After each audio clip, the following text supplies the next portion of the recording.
¿Cuánto tiempo has dedicado a tu autoconocimiento?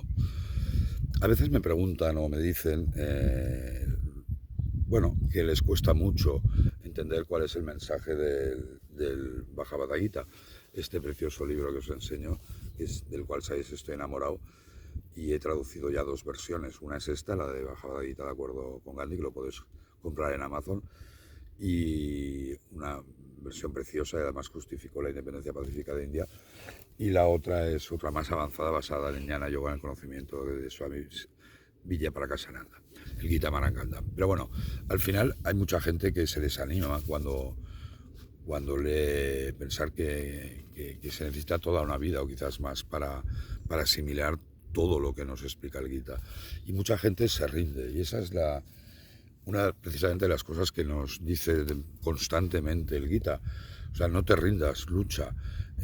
Al final lo vas a conseguir y es uno de los mensajes más positivos. Pero gente me ha preguntado estas cosas. Yo les digo, bueno, ¿qué formación tienes? El otro día me decía, bueno, yo soy economista. Digo, vale, pues habrás estudiado toda tu infancia, toda tu primaria, toda tu secundaria, bachillerato, habrás estado 5 años antes o 3 o 4, ahora ya no lo sé, en la carrera estudiando economía, luego quizás has hecho un máster. ¿Te has planteado las horas que has dedicado a estudiar todo esto que me estás hablando? Y además seguro que luego habrás hecho cursos de idiomas, cursos de informática, cursos de no sé qué. Al final has dedicado muchas horas de tu vida a estudiar un conocimiento que es diferente del autoconocimiento. Y esa es una de las preguntas que nos deberíamos plantear. Y evidentemente todos necesitamos formación. Yo, de hecho, aparte de divulgar el Gita, desde hace 30 años dirijo una escuela de negocios que la creo yo. Y por tanto creo en la formación, es indudable. Pero debemos reflexionar sobre si llega un momento en nuestra vida que además o alternativamente al estudio tradicional, debemos empezar a dedicar tiempo y esfuerzo porque eso hace falta, a no ser que seas una persona que ya ha nacido con esas cualidades como Ramakrishna o Vivekananda, pero una persona normal como tú y yo va a tener que dedicar muchos esfuerzos a realmente lograr el autoconocimiento, la autorrealización. Las recompensas son enormes, ¿no? Ya las he hablado en otro vídeo.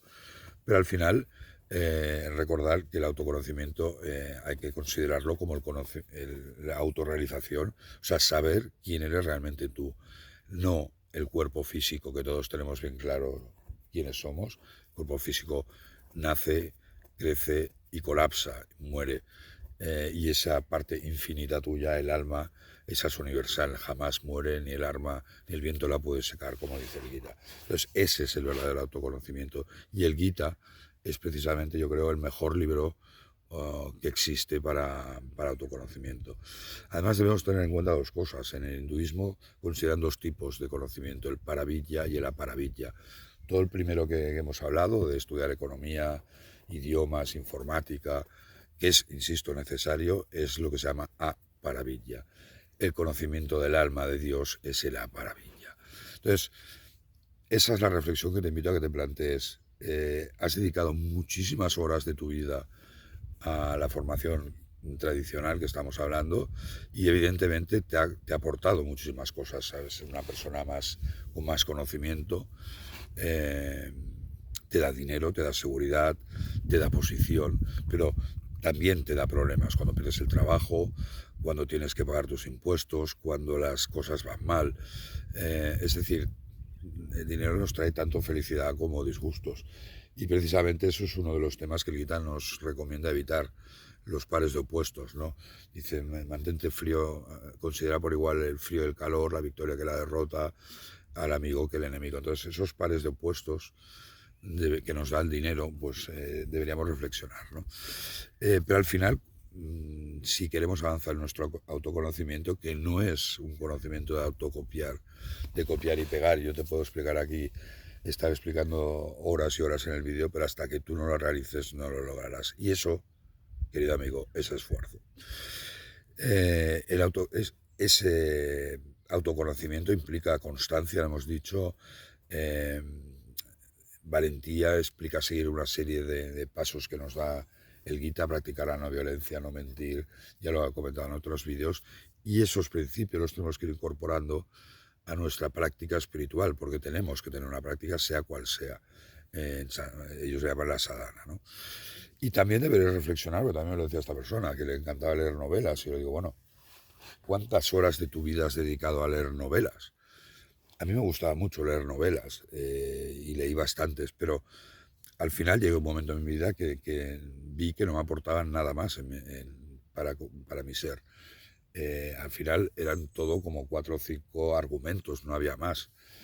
Y dejaron de interesarme. De vez en cuando quizás leo alguna, pero no me aportaba nada más.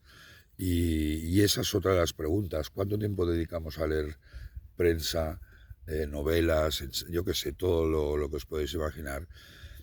Y no lo dedicamos a realmente a reflexionar sobre el autoconocimiento.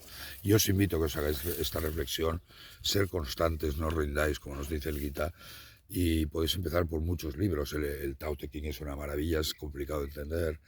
La Biblia encontrarás perlas de sabiduría en el Corán, pero sobre todo, mi querido buscador, yo me los he encontrado y muchísima gente como Einstein, como Arthur Schrödinger, el creador de la física cuántica, como Goethe, como Schopenhauer, pues los han encontrado aquí, en el Bhagavad Gita, que es un patrimonio espiritual de la humanidad.